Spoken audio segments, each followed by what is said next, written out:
ইবাদত করলে মুত্তাকিন। আপনারা কি কষ্ট নিচ্ছেন? এখন শুনেন পার্থক্য। মুমিন মুসলমান, মুমিন মুসলমান, এই মুমিন মুসলমান তারা অবশ্যই জান্নাতে যাবে। কথা বলেন, কোথায় যাবে? অর্থাৎ ঈমান থাকলে জান্নাতে যাবেই যাবে। বিশ্বাস হয়? আরো জোরে বলে, বিশ্বাস হয়? অর্থাৎ উইদাউট ঈমান no man can enter into the paradise. জান্নাতে ঈমান ছাড়া যাওয়া যাবে না। এই জন্য আমাদের আল্লাহর দরবারে আরজি হচ্ছে, আল্লাহ রাব্বুল আলামিন কবর পর্যন্ত যাতে ঈমান নিয়ে আমাদের মৃত্যু দান করে। বলেন আমিন।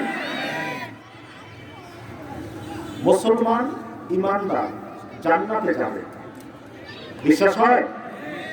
এখানে এমন কেউ আছেন? আচ্ছা, আপনারা কি ফার্স্ট চান্সে জান্নাতে যেতে চান না ফার্স্ট চান্সে জাহান্নামে যেতে চান? সবাই বলে না। জান্নাতে যেতে চান? এই হাত তোলে তো কে কে জান্নাতে যেতে? নারায়ে তাকবীর, আল্লাহু আকবার। হাত নামান। জান্নাতে যাওয়ার সবাই আশা আছে। আমি কিন্তু আপনাদেরকে জান্নাতে নিচ্ছি না। জান্নাতে আপনারা আপনাদের আমল নিয়ে যাওয়া লাগবে। আমি জাস্ট একটা গাইড দিয়ে দিচ্ছি কিভাবে জান্নাতে যাবে। তাহলে যিনি মুমিন মুসলিম জান্নাতে যাবে, এটা 100% বিশ্বাস হয়? হাদিস শুনেন, বুখারী শরীফের হাদিস 5827, 5827, 5827। এই হাদিসে আবু যর গিফারি রাদিয়াল্লাহু তাআলা আনহু উনি বলেন, আমি রাসূলের কাছে গেলাম। রাসূল তখন ঘুমাচ্ছিলেন। আবিয়াদুন সাউবুন আবিয়াদু ওয়া হুয়া নাইমুন। উনি বলেন, আতাইতুন নবিয়্য সাল্লাল্লাহু আলাইহি ওয়াসাল্লাম। রাসূলের দরবারে গেলাম, রাসূল ঘুমাচ্ছিলেন। রাসূল ঘুমিয়ে থাকলে রাসূলকে উঠানো নিষেধ, কারণ ঘুমের ভিতরে আল্লাহ ওহী নাযিল করে। সুবহানাল্লাহ খান। ঘুমের ভিতরে রাসূলদের কি হয়? ওহী আসে, পরের দিন সেটা কার্যকরী হয়। আল্লাহ রাব্বুল আলামিন সূরাতুস সাফফাতে বলেন, فَلَمَّا بَلَغَ مَعَهُ السَّعْيَ قَالَ يَا بُنَيَّ إِنِّي أَرَى فِي الْمَنَامِ أَنِّي أَذْبَحُكَ فَانظُرْ مَاذَا تَرَى।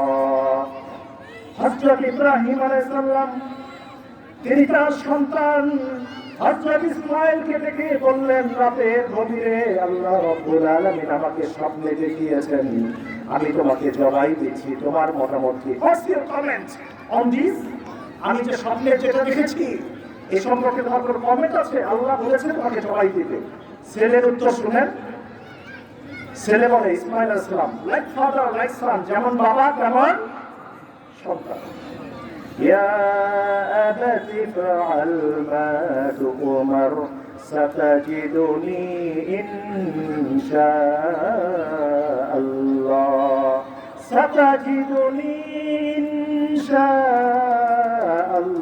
الله من الصابرين। স্বপ্নে যেটা দেখেছেন সেটা কার্যকরী করেন। বাবা জবাই দিতে গিয়ে আমি ইসমাঈলকে আপনি অধৈর্য পাবেন না, আমি ধৈর্যশীলদের একজন হব। আল্লাহ রাব্বুল আলামিন যেভাবে বলেছেন, you have to do that whatever he wants। তিনি যেটা চান, আল্লাহ যেটা চান সেটা আপনি অবশ্যই করবেন। এটা মুমিনেরও করা উচিত। কথা বলে ঠিক কিনা? আল্লাহ যেটা চাইবেন, ফাআলুল লিমা ইউরিদ, আল্লাহ আপনি যা চাইবেন।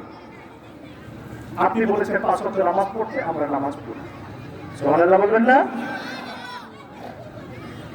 হযরত আবু যর গিফারি বলেন, আল্লাহ রাসূল ঘুমিয়েছিলেন, সুম্মা আতাইতু, এরপর আমি আবার গেলাম, ইয়াস্তাইকিযু, আল্লাহ রাসূল জাগ্রত বললেন, আবু যর, মা মিন আবদিন ক্বালা লা ইলাহা ইল্লাল্লাহ, লা ইলাহা সুম্মা মাতা আলা যালিক।